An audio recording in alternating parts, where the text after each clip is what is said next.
स्वागत है आप सबका हमारे चैनल स्कॉलर्स एजुकेशन पर एक बार फिर से। आज के इस वीडियो में UP board class 12th English के ऐसे इम्पॉर्टेंट आर्टिकल को डिस्कस करेंगे जिसके आपके एग्जामिनेशन में आने के चांसेस बहुत ही ज़्यादा हैं, क्योंकि टॉपिक ही बहुत ही अहम है और ज़्यादातर एग्जामिनेशन में ऐसे ही क्वेश्चंस आते हैं जो करंट सिनारियो में एक प्रॉब्लम बनी रहती है। तो चलिए आते हैं अपने टॉपिक पर। सबसे पहले हम इसका इंग्लिश वर्जन देखेंगे, उसके बाद हिंदी एक्सप्लेनेशन देखेंगे। There are approximately 34 million adolescent girls are out of school according to the 2011 census. The literacy rate of men is 82.14% and that of women is only 65.46% in India. All these statistics certainly reveal the kind of discrimination that women face in today's world. Education is as important as food and housing for both men and women. Girls in India are considered as burden on parents by some people. People think that girls first be raised, then married and sent to the other homes, while boys are considered as the legal heir of the family. Boys are considered as the support of parent in their old age. People think that investing in boys' education would be beneficial rather than girls, since they will go to another house. People think that women are sent to the earth just to cook, clean and give birth to children. Because of this, girls suffer and they are ignored. Only one person can't be blamed, but the entire society is responsible for the fate of girls. People do not realize that educating a girl is as important as a boy. Whenever a girl has the opportunity to prove her abilities, she has always proven herself. Education has a global impact on girls. Education can make a person strong mentally, socially, and economically. By increasing our knowledge, educated girls are confident. They can make decisions on their own and become the self-dependent. They can learn from themselves and take care of their families. They are independent and do not depend on men to validate their existence and after wedding. They can help their husband financially and add to the family income. They will care of their children and help to educate them and teach them good values. Someone rightly said that if you educate a man, you educate a person. But if you educate a woman, you educate the whole family and nation. तो ये था आपका English version. अब अगर इसका हम हिंदी जब समझ लेंगे तो हमारे लिए थोड़ा सा हम समझ पाएंगे और लिखना आसान होगा। और कभी भी आप एग्जामिनेशन में कॉपी पेस्ट करने की कोशिश मत करिए, मतलब कभी भी इसको रटने की कोशिश मत करिएगा प्लीज़।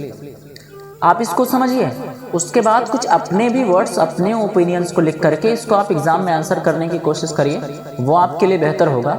बाउंडेशन जो होगा वो 100 से 150 शब्द लिखने होते हैं, 3 ऑप्शन होता है, 3 में से कोई एक करना होता है। तो चलिए हम इसका अब देख लेते हैं हिंदी क्या कहती है। फर्स्ट लाइन लिखा, there are approximately 34 million adolescents are out of school, यानी तकरीबन 34 मिलियन। अब 1 मिलियन में 10 लाख होता है, उस हिसाब से जोड़ लीजिए कितना हुआ। 34 मिलियन ऐसी लड़कियां हैं, एडोलेसेंट्स हैं, जो आउट ऑफ स्कूल है, मतलब पढ़ने की उम्र में वो बेचारी स्कूलों से बाहर है। अकॉर्डिंग टू द 2011 सेंसस, मतलब 2011 के इस आंकड़े के मुताबिक, the literacy rate of men is 82.14%, यानी 2011 के जनगणना के मुताबिक या 2011 के आंकड़े के मुताबिक जो आदमियों की, यानी जो कह सकते हैं बॉयज़ की जो लिटरेसी रेट है वो 82.14% है, and that of women is only 65.46% in India.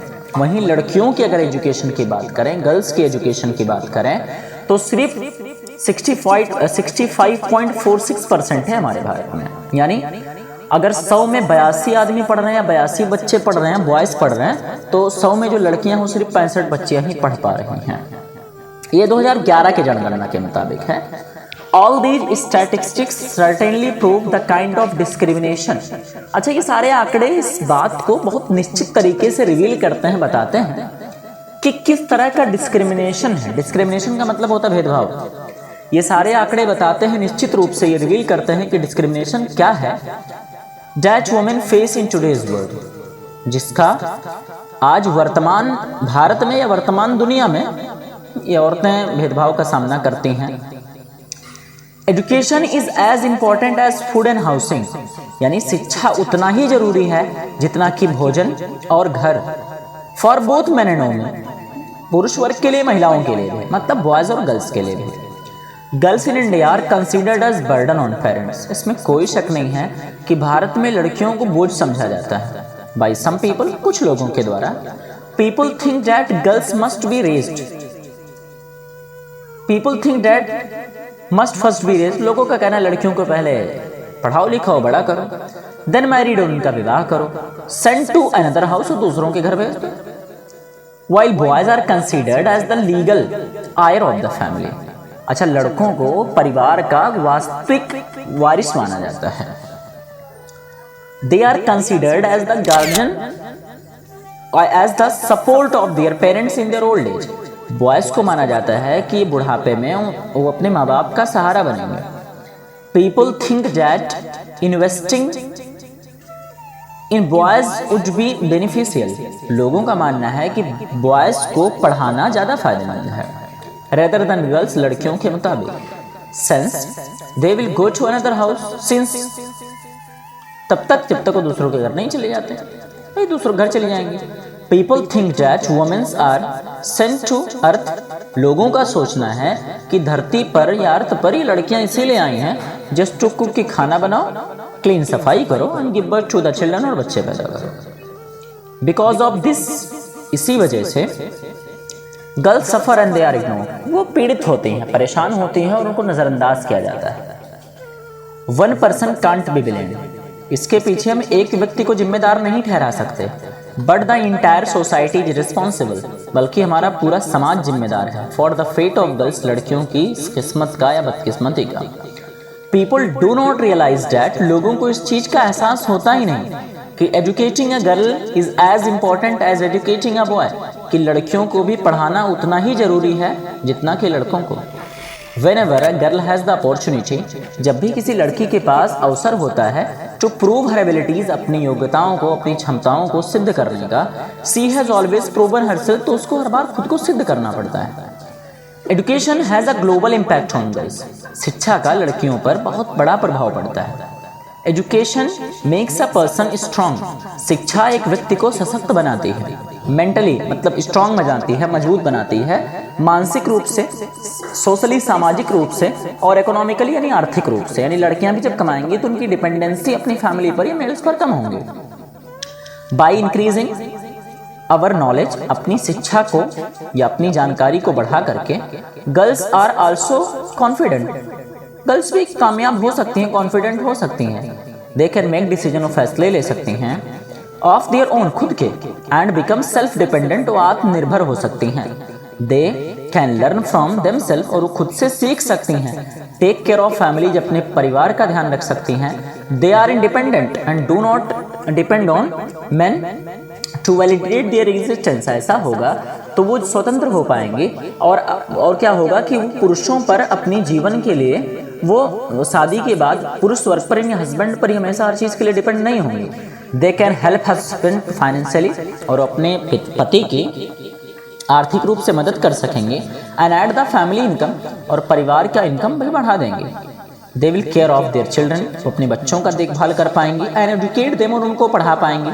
And teach them good values, और उनकी अच्छी आदतें उनको सिखा पाएंगे। समवन राइटली सेड, किसी ने सच ही कहा है, if you educate a man, अगर आप किसी पुरुष को या लड़के को आप शिक्षित करते हो, यू एजुकेट अ पर्सन, तो आप सिर्फ एक व्यक्ति को शिक्षित करते हो। But if you educate a women, अगर तुम लड़कियों को, महिलाओं को शिक्षित करते हो, you educate the whole family, तो पूरे परिवार को शिक्षित करते हो। एंड नेशन, और पूरे राष्ट्र को शिक्षित करते हो। हमने अब इसका हिंदी और इंग्लिश दोनों तरह के एक्सप्लेनेशन को देखा।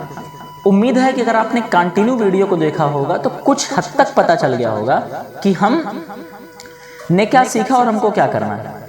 ये वीडियो आपको कैसा लगा कमेंट सेक्शन में ज़रूर बताएं, अपने दोस्तों के साथ शेयर करें, चैनल को सब्सक्राइब करें, आप हमारा सपोर्ट करें। मैं तो आपका सपोर्ट वैसे भी फ्री में हमेशा करता रहूँगा।